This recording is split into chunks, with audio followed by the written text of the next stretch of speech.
হরে কৃষ্ণ। আজকে আমরা এসেছি শ্রীধাম মায়াপুরের নৃসিংহপল্লীতে।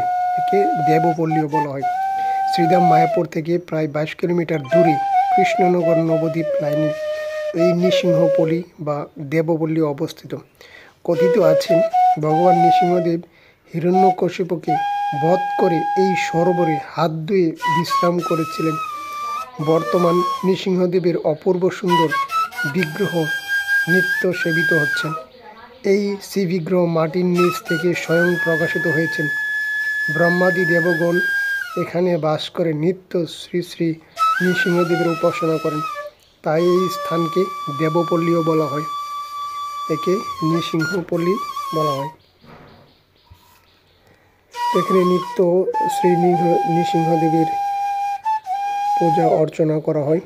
এখানে এর সামনে একটি নদী রয়েছে, যেখানে যখন হিরণ্যকশিপুকে বধ করেছিলেন, সে বধ করে যে হাত রক্ত, এখানে এসে সেই সরোবরে হাত ধুতে এসেছিলেন এবং সেখান থেকে এক চমৎকার নৃসিংহদেবের বিগ্রহ মাটি থেকে প্রকাশিত হয়।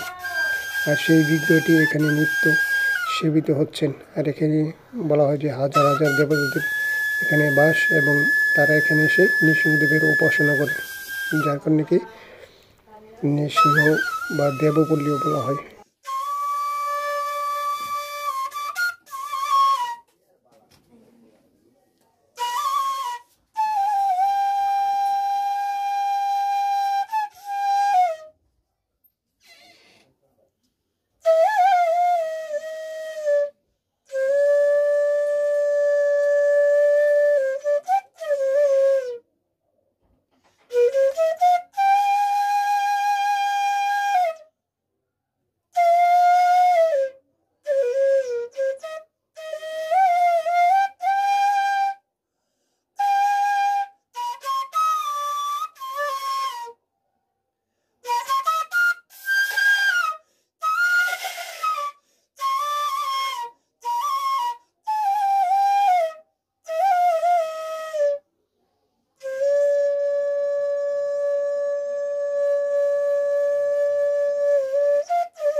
নৃসিংহপল্লী দেখতে পাচ্ছেন ভগবানের সুন্দর বিগ্রহ। এখানে দরজা বন্ধ ছিল, যেই কারণে আমরা এখানে দরজার ফাঁক দিয়ে দেখানোর চেষ্টা করছি। কৃপা করে আপনারা একটু দর্শন করুন, দেখুন কত সুন্দর উজ্জ্বল মুখ। আপনারা একটু দর্শন করার চেষ্টা করুন।